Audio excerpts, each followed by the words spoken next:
Hola, ¿cómo están? Comenzamos nuevamente con Abrázame Poesía. Hoy estoy acompañada por Teresita Valdetaro, que ya nos va a contar toda su actividad, porque el gran título que yo le encontré fue gestora cultural, y debo reconocer que de solo leerlo, su contenido es plural y multitask.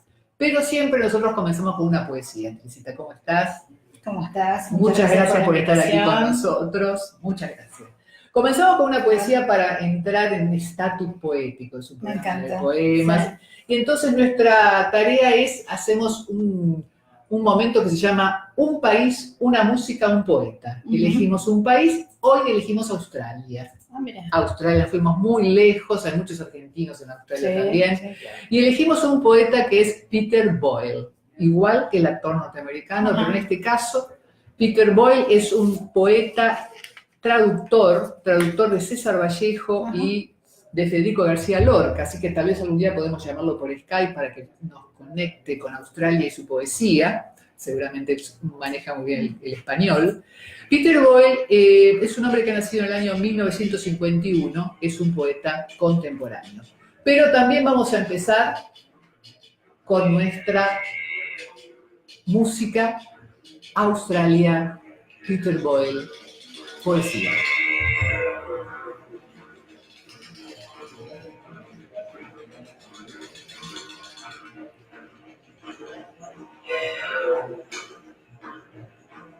Este instrumento extraño para nosotros se llama didgeridoo. Es un instrumento de aire, un aerófono, y es extraordinario su sonido. Es un instrumento de los pueblos indígenas de Australia.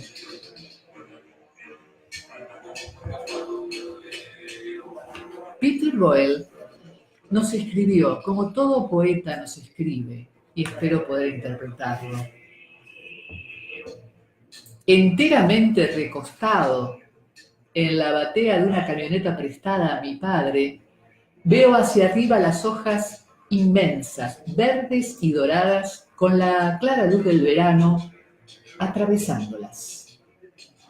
Aunque solo puedo girar mi cuello, puedo verlas todas a lo largo de esta avenida sin límites. ¿Qué importa que sea solo ojos si debo ser cargado con tan poco peso bajo los árboles del mundo? Desde más allá del entumecimiento de mi extraño cuerpo, la riqueza de las hojas cae eternamente en mi pequeña y quieta visión. Peter Boyle, Australia, y un poquito más de esta música que es tan profunda, hermosa. Didgeridoo es el instrumento que la ejecuta. Bueno, vamos a pasar nuevamente a hacer nuestra presentación con Zulma Limón, que es nuestra productora.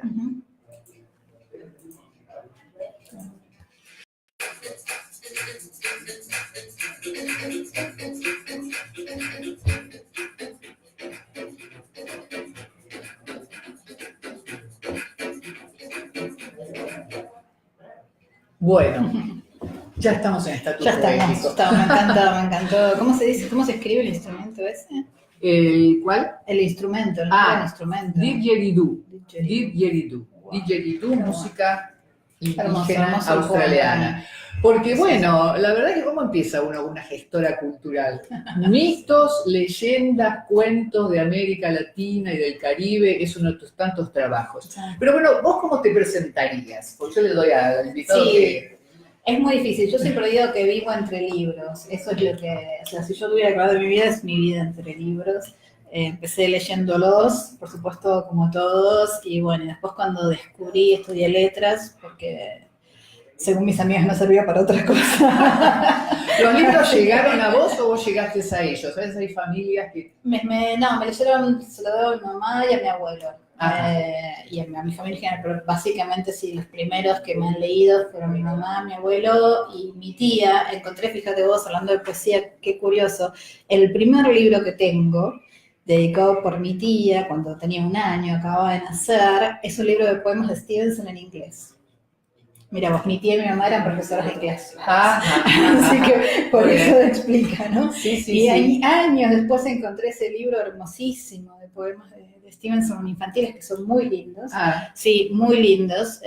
Y bueno, y Los Caminos de la Vida me fueron llevando a que uno de los primeros trabajos que hice de escritura para Cántaro fuera El diablo en la botella de Stevenson, justamente, y después trabajé sobre Dr. Jekyll y Mr. Hyde. Así que todos los caminos... Fuiste bautizada por Stevenson y entraste hacia la literatura. A la literatura, y estuve siempre muy rodeada de libros y muy estimulado todo lo que fuera lectura. En mi casa estuvo siempre... Y bueno, vos te recibiste en Filosofía y Letras, ¿y ahí qué pasó? Me recibí en Filosofía y Letras y todavía el tema de la edición no existía. O sea, bueno, una de las grandes dudas para seguir Filosofía y Letras fue porque la docencia a mí no me gustaba.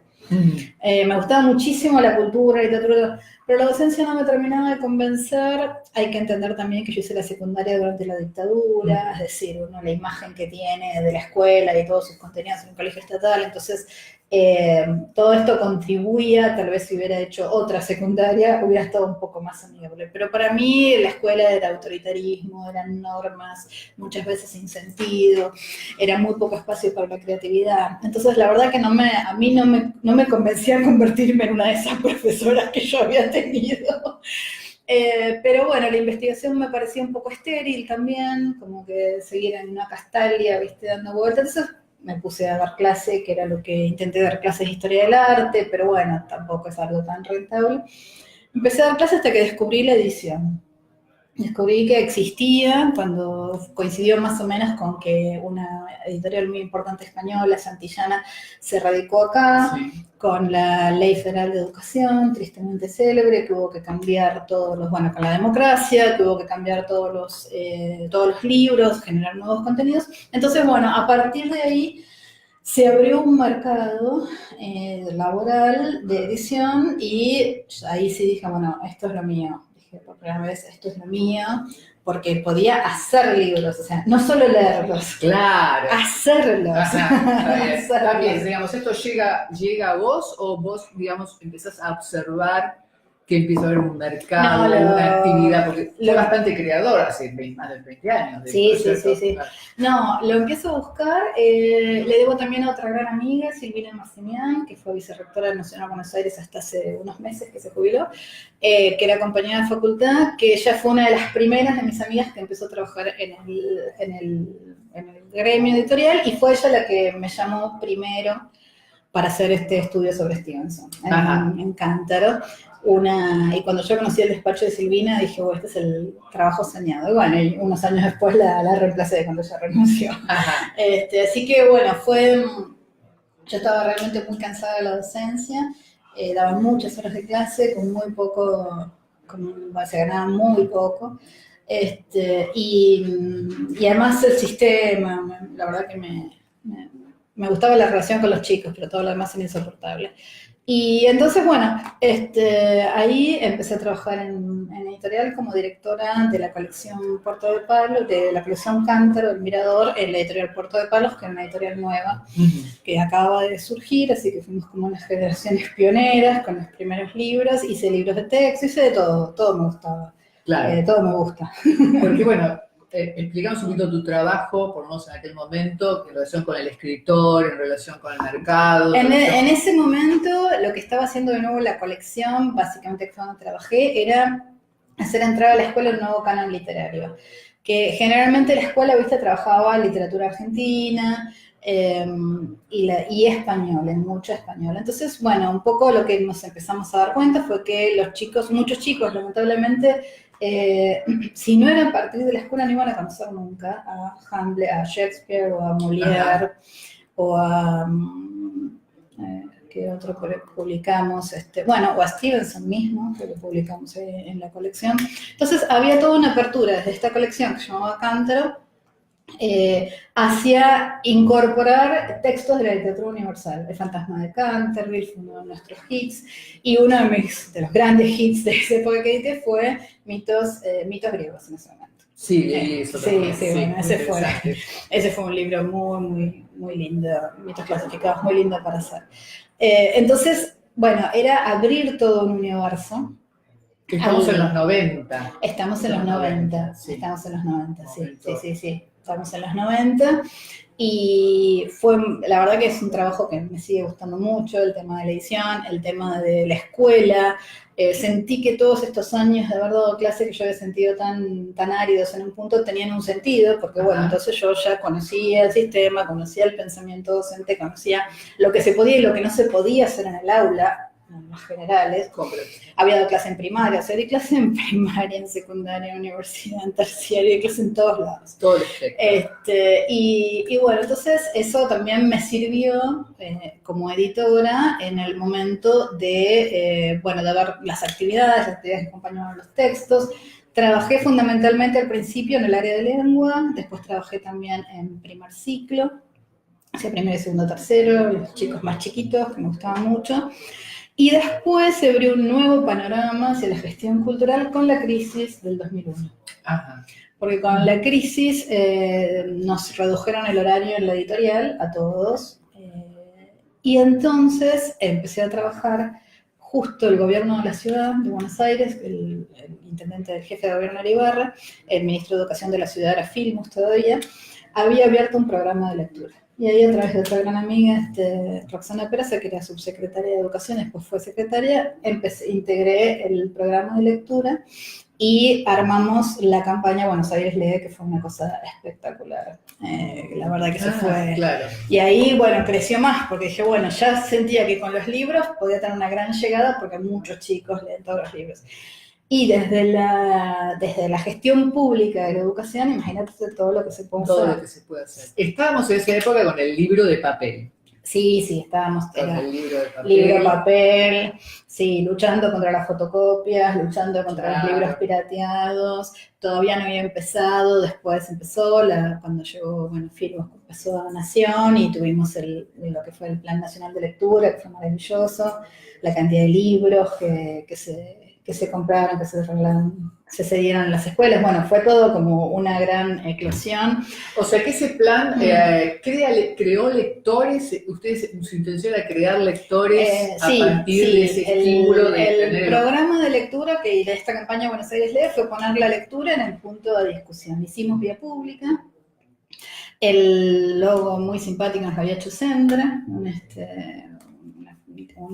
historieta, hizo un par de historietas para difundir, y lo que hicimos en ese momento fue regalar, seleccionamos textos de escritores argentinos, 20 creo que en unas tarjetas, después te mando. ¿Cómo no?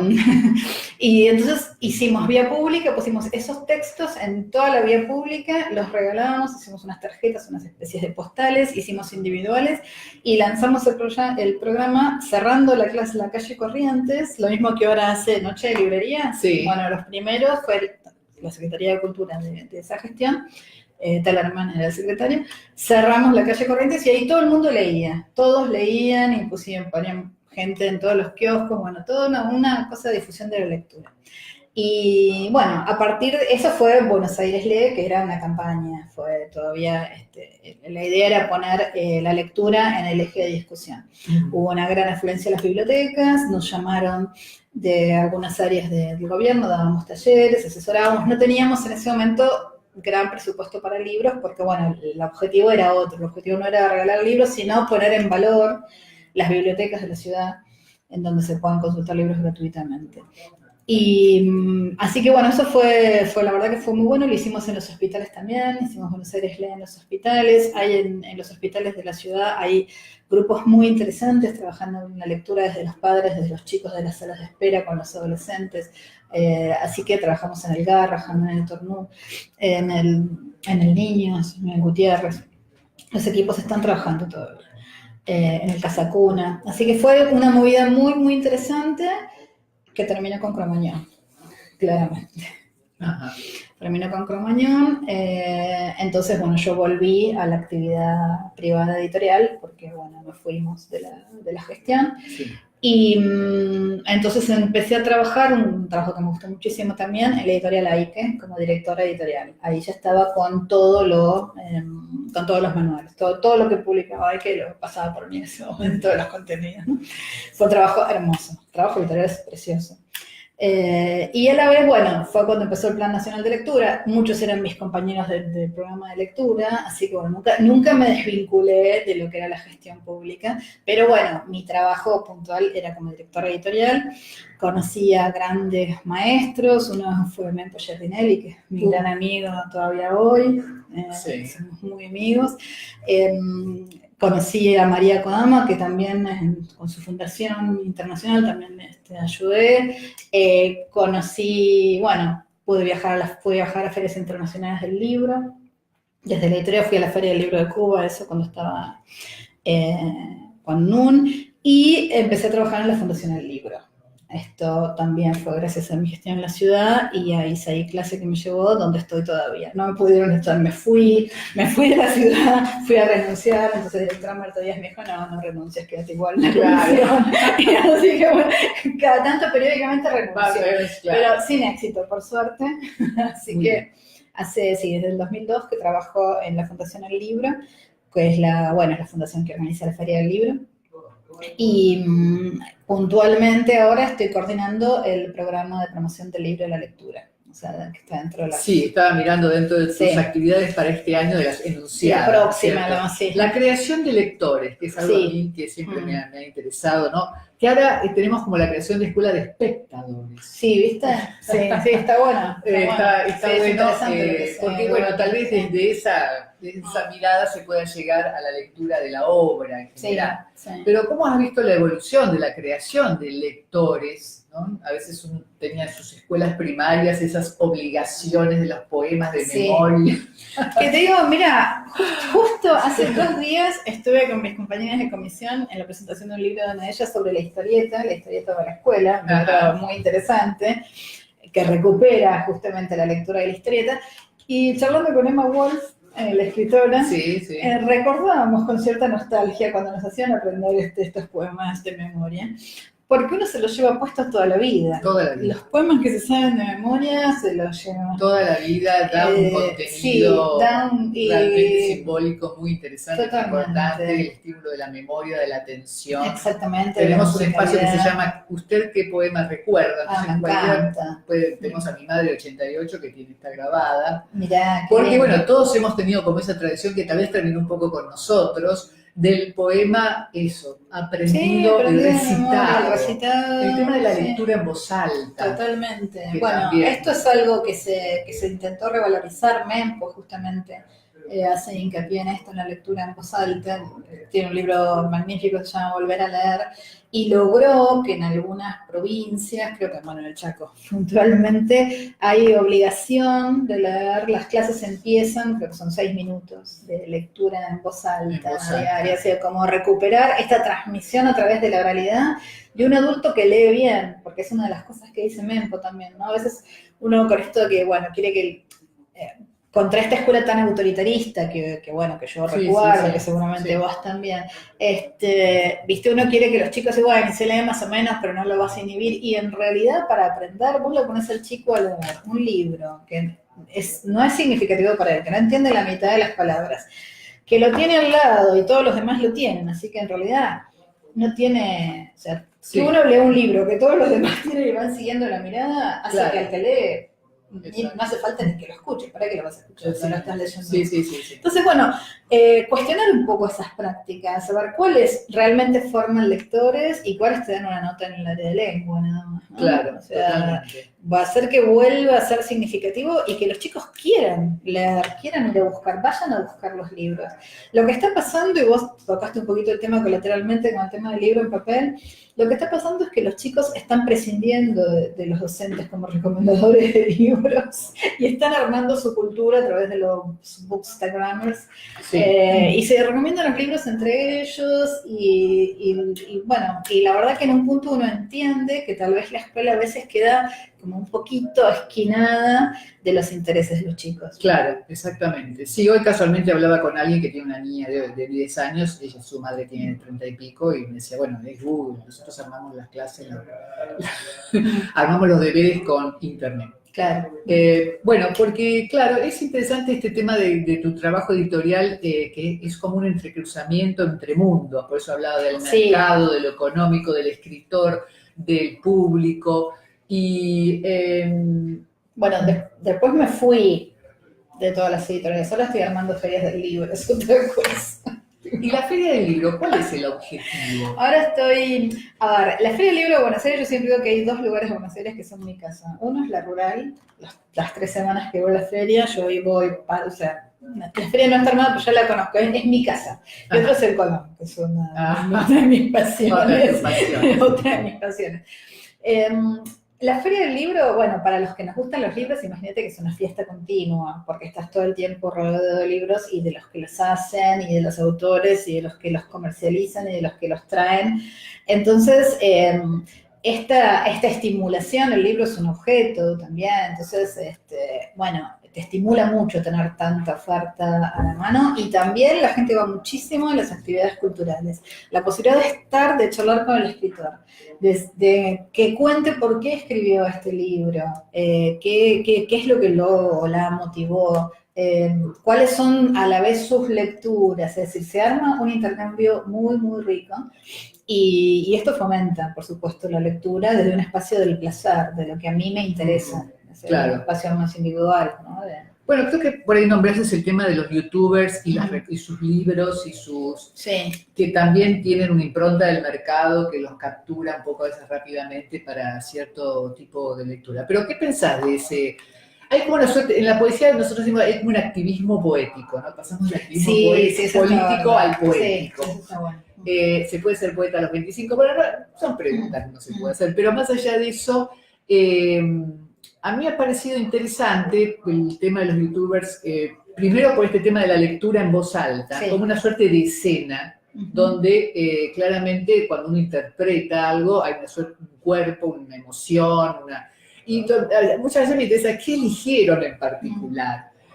¿Cómo eso se implementa en un plan de lectura eventualmente si ustedes volvieran otra vez a ese sistema o se está haciendo algo en ese sentido? Mira, hay muchos, esto es algo lo que es interesante es que surgió paralelamente a la escuela y una profesora que estuvo en nuestro congreso hace un par de años contó cómo ella pudo capitalizar esa experiencia que es bárbara, porque lo que me pasaba a mí como docente es que vos les pedís que te hagan una reseña de un libro. Sí. Que te cuenten lo que les pareció o que hagan y ellos, en principio, la escuela solo formaba para que contaran el argumento. O sea, y vos por ahí no estás preguntando de qué se trata, sino qué te pareció, cuáles son las cosas buenas, cuáles son las cosas malas. Esta superestructura que podemos llamar de reseña o de crítica o de comentario de obra, que está en la currícula de lengua, de prácticas del lenguaje, es muy difícil de lograr que los chicos lo hagan porque, bueno, les tenés que, como que no distinguen. Ahora, espontáneamente los booktubers, o sea, vos los sacás del formato escolar y ellos te presentan el libro, te cuentan todos los datos que vos les decís, por favor, ¿y cómo se llama el autor? No sé, ¿viste el libro? Acaban de leer el libro. Sí. ¿Quién escribió El Principito? No sé. Bueno, todo eso que dentro de la escuela no lo logramos, ellos espontáneamente cuando el libro les gusta te cuentan quién lo escribió, cuántos libros escribió, cómo se llama, cuál es el segundo, cuál te gustó más, me gustó más este que el otro que había leído, te muestran la tapa, te cuentan el argumento, te hacen la crítica, te dicen lo que les gustó y lo que no les gustó.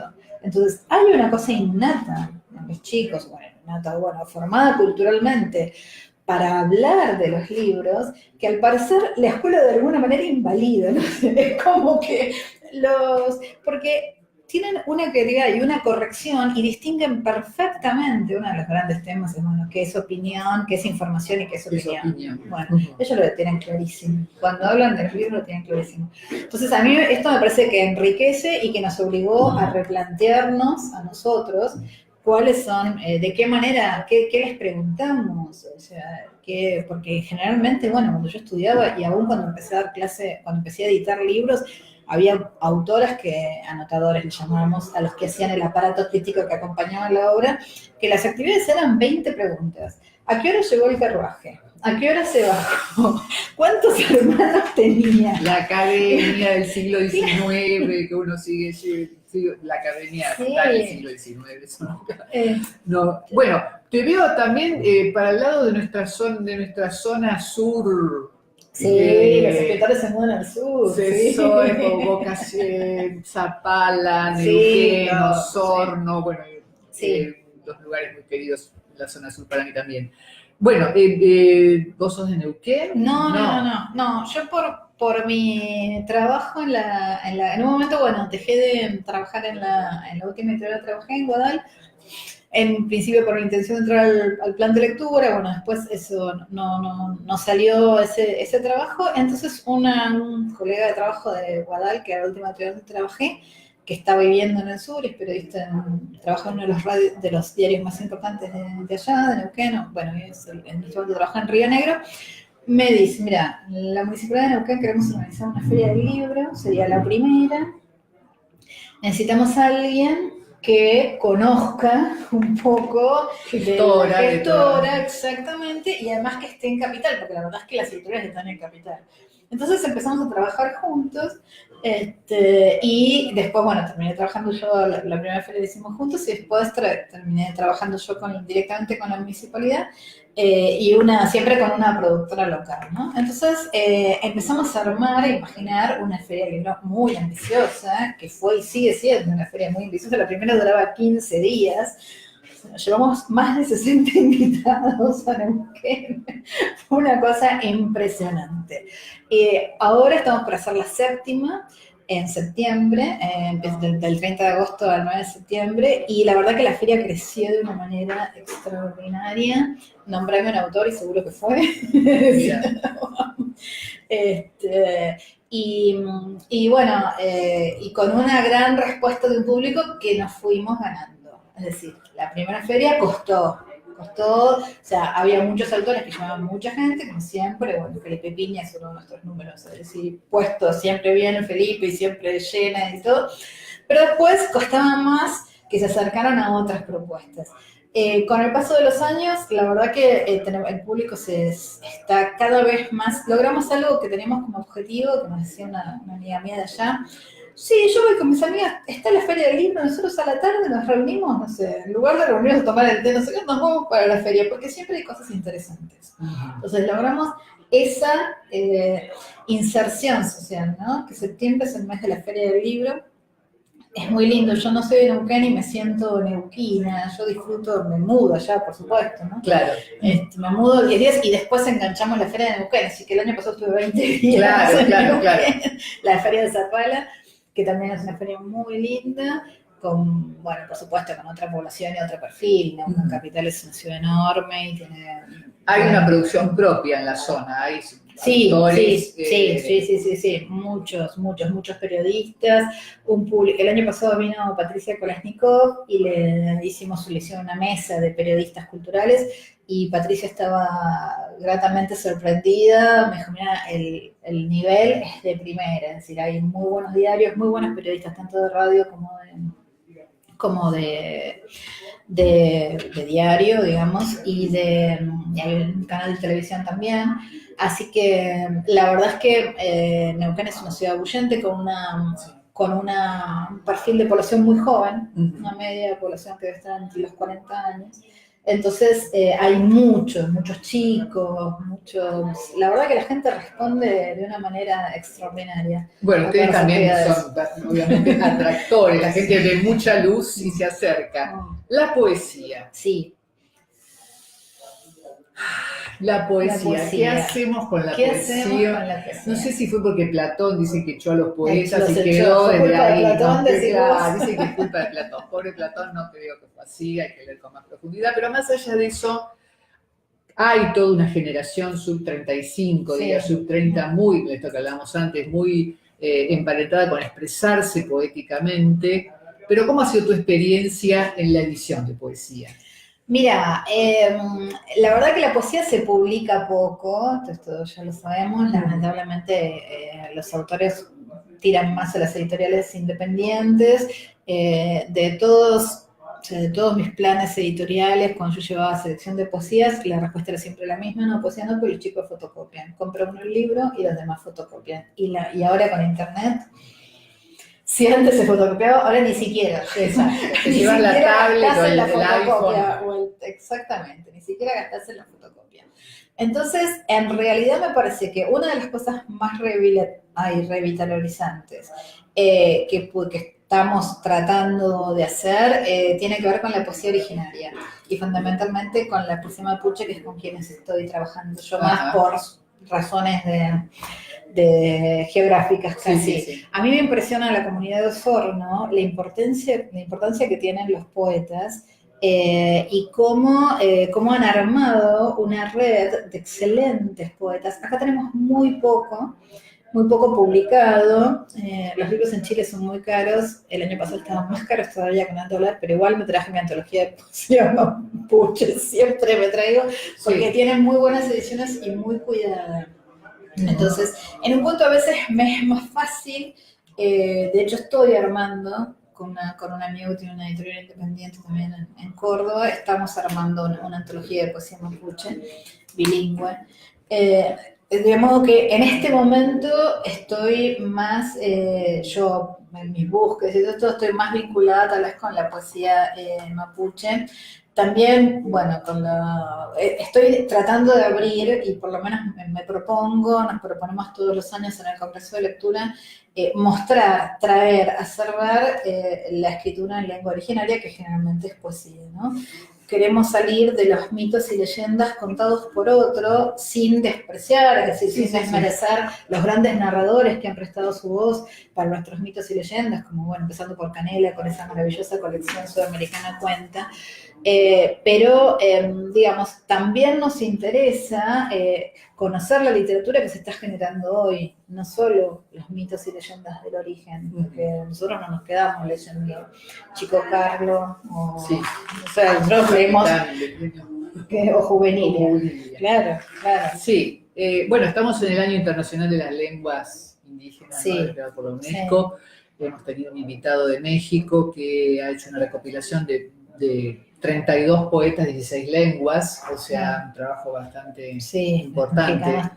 Y bueno, este tema de recuperar las lenguas tradicionales a través de la poesía, que en realidad, bueno, la poesía y la música han sido las primeras expresiones de la humanidad en el aspecto literario, si queremos. Pero bueno, ustedes con este trabajo, digamos, también piensan hacerlo llegar a un público más... Mira, lo que nosotros, desde la gestión en la Feria del Libro, lo que nosotros hacemos es invitar a los autores y darles un micrófono, y para que se presenten tenemos un público de 300 a 400 docentes y bibliotecarios de lengua. Entonces nos parece que el hecho de que estén y que se conozcan es abrir el juego. Después, viste, bueno, cada uno puede seguir su camino. Estuvo el año pasado, tuvimos a Juan Chico, un poeta que es extraordinario también, que yo había conocido en el foro de Mempo de Resistencia. Este año vamos a tener la presentación de una comunidad en Vía Guaraní, que con el trabajo de una gran gestora cultural, Laura Roldán, compiló junto con la comunidad los saberes tradicionales, los cantos tradicionales, las historias, junto con la escuela, con los antiguos, y hicieron un libro que lo van a presentar este año en el Congreso nuestro también. Entonces, vamos tratando de abrir el juego. Hicimos venir a Elicura Chihuahilaf, no sé si lo conoces, es el principal poeta chileno, mapuche. Es extraordinario Elicura, extraordinario. Y lo pusimos en diálogo con Liliana Ancalao, que es nuestra poeta mapuche. Liliana es maravillosa también y una gran teórica. Los dos tienen además como esta preocupación por explicar qué es la lengua para ellos, este concepto de oralitura que es muy interesante, y son maravillosos poetas los dos. Y Elicura vive en una comunidad cerca de Temuco, en la casa que era de sus padres. Me dice, pusimos todo de vidrio y de la mañana vemos cómo vuelan los pájaros. Elicura es un tipo maravilloso. Y Liliana fue maestra, se jubiló como directora, profesora de lengua, se jubiló como directora de una escuela en Comodoro Rivadavia. Y bueno, y aprendió de grande el mapuzungún y es una gran poeta. Es una gran poeta. Bueno, el guaraní, que también hemos trabajado con un poeta que escribe en guaraní, también hemos hecho una conexión con Paraguay en su momento. Este tema de recuperar esas culturas y de pensar que una lengua tiene su validez independiente si se escribe, ¿no es cierto? Que la escritura no le da legitimidad. Eso afortunadamente se ha podido, ¿no es cierto? Hay como un movimiento muy claro en ese sentido. Hay como un gran volver a esta cuestión de la oralidad que implica un otro, que implica una comunidad, que implica un estar. Se envuelve la escena, porque esto lo se llama el teatro, pero una escena humana básica para vivir humanamente, digamos, ¿no? Porque estas cosas no comunican. Pero, no, tal cual. Bueno, y entonces, ¿hacia dónde vas ahora? ¿Hacia dónde vas? ¿Qué quedaría para estos como proyecto en los próximos 10 años? 10 años en este país. Por eso, ya que estamos todos arriba de un barco que se mueve mucho, ya sabemos. Se mueve mucho. Bueno, ahora, en este momento está empezando el año, así que en principio estamos muy abocadas a la feria que empieza la semana que viene, al Congreso de Lectura, estoy con la Feria de Almirante Brown, que también ya la tenemos acá, ya es en junio. Así que bueno, ahí lo que estamos haciendo como novedad en Almirante Brown es una carpa para primera infancia, para chicos muy chiquitos, así que estamos buscando, va a ser muy divertido, poder acompañar. Por favor. Va a ser muy divertido porque estamos, porque estamos buscando narración, de todo. Para chicos bien chiquitos. Y después te cuento, porque es toda una claro, vamos a hacer una carpa aclimatada especialmente. Va a haber un taller para bebés. Vamos a ver. Estamos todos aprendiendo. Claro, sí. Sí, pero bueno, esto va a ser muy interesante. Y después, bueno, es un año de elecciones, así que va a ser un año de mucho movimiento. Mi gran deseo sería que todo este trabajo de las ferias tuvieran como una apoyatura institucional que fuera más allá de la gestión de turno, ¿no? Es decir, una feria no tendría que depender de que este intendente o este secretario de Cultura o de Educación tenga ganas de hacer una feria del libro, sino que tendría que tener una apoyatura legal. Algunas lo tienen, ¿no? En la feria de Neuquén hay un decreto, una sanción, etc. La feria de Almirante Brown está declarada de interés también por la legislatura, pero también a veces uno dice, bueno, tanto trabajo, tanto esfuerzo, tantos años a trabajar juntos, de armar un equipo, bueno, de distintas procedencias, yo soñaría con un país, con una situación en la cual se pudiera hacer las ferias y que no dependiera, que la feria siguiera más allá de las elecciones, ¿no? Esto sería un gran deseo. Otro gran deseo sería volver a hacer algo parecido a lo que hicimos en Tecnópolis, que fue algo muy popular, muy masivo y muy rico. Ahí en Tecnópolis hicimos un paseo de los seres míticos argentinos, que fue maravilloso. Y ahí, hablando de poesía, una noche me vienen, no me voy a acordar el nombre ahora, mi amigo poeta ya me va a salir, me viene a decir: necesito un escenario para Diana Velesi. ¿Me prestás tus monstruos que le encantan? Así que en el escenario infantil, rodeado, claro, yo a las 7 ya no tenía más actividad porque los chicos se iban. Sí. Entonces caía el sol y en el escenario infantil, rodeado de seres míticos de nuestras culturas originarias, ahí estaba Diana Velesi y su grupo de poetas que la acompañaba ese día leyendo poemas. Así que bueno, ese sería otro sueño. Ese sería otro escenario, lleno de sueños. Volver a armar, y para la poesía tendría que haber otro espacio. Yo reconozco también que, bueno, yo soy gestora, respondo a muchísimos intereses. Yo, por supuesto, los autores que llevo me gustan, me interesan mucho, los propongo yo, pero también yo estoy respondiendo, somos comisiones. Claro, sí, entonces, totalmente. Uno dice, bueno, otro, así que lo armamos entre todos. El deseo sería que cada vez me pidieran más poetas, que cada vez... ¿Qué dicen que hay que hacer la oferta y aparece la demanda? Sí, ¿cierto? Tal cual, bueno, sí. pero bueno, La verdad, Teresita, te agradezco muchísimo. Este espacio está para lo que necesites, para volver a encontrarnos o mandarnos un video de todos sus encuentros de gestora cultural, que realmente es un trabajo fundamentalmente, como decís, sin apoyo institucional, es realmente remar en el barro, decía un amigo. Remar en el barro. Pero bueno, aquí estás. Aquí estoy. Incólume. Te agradecemos muchísimo la presencia. Este lugar está abierto para vos cuando quieras, para acercarnos escritores o otras actividades que tengan. Y bueno, muchas gracias por haber cruzado la ciudad. Totalmente, sí, por supuesto. Hacemos siempre una conversación. Sí, de hecho, tengo una tetera y unas tazas de té que no termino de traer, que tienen como 60 años. Pero bueno, ya tal vez la próxima hay té. Dale, muy bien. Muchas gracias. Vamos a cerrar por un momento y después seguimos. Gracias.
Bueno, hemos tenido una invitada que nos ha dado un montón de información sobre el tema de la lectura, la elección de textos para lectura, los mecanismos para crear nuevos lectores. Realmente Teresita Valdetarra es una persona muy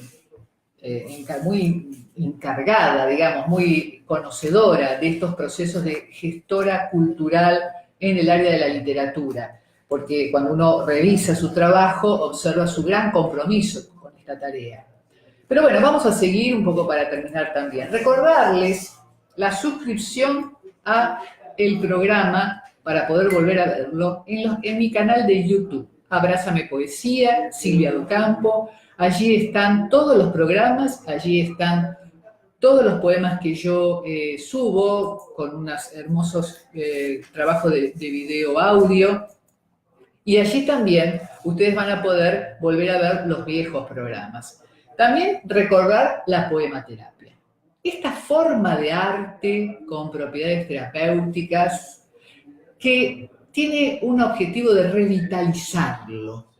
¿De qué forma? Y bueno, aumentando en usted el amor, el humor, la creatividad y el juicio crítico o pensamiento propio. La poematerapia, ¿cómo puede recibirla? Usted nos envía una carta a poematerapia@silviadocampo.com.ar y yo le voy a entregar un poema a manera de medicamento. Esa es un poco la consigna que debiera respetar. Por otro lado, también tenemos que comentar que estamos recibiendo este poema que usted recuerda. ¿Usted qué poema recuerda? Una grabación de menos de 1 minuto con su celular de algún poema que usted recuerde, generalmente, a ver si fue aprendido en la niñez. También lo puede enviar a poematerapia@silviadocampo.com.ar. Así es que estamos en contacto. con este poema que usted puede grabar de usted mismo, con la carta que nos quiere enviar para que le enviemos un poema como alivio, y también sugiriéndonos autores que a usted le interesan a poematerapia@silviadocampo.com.ar como poetas que haya leído o que haya descubierto, que quiera usted comentarnos para tenerlos en cuenta. Así es que bueno, aquí nos vamos a despedir. Nos vamos a despedir con nuestra música, nuestro audio que nos identifica. Nos vemos el próximo martes en vivo por Facebook a las 4 p.m. Muchas gracias.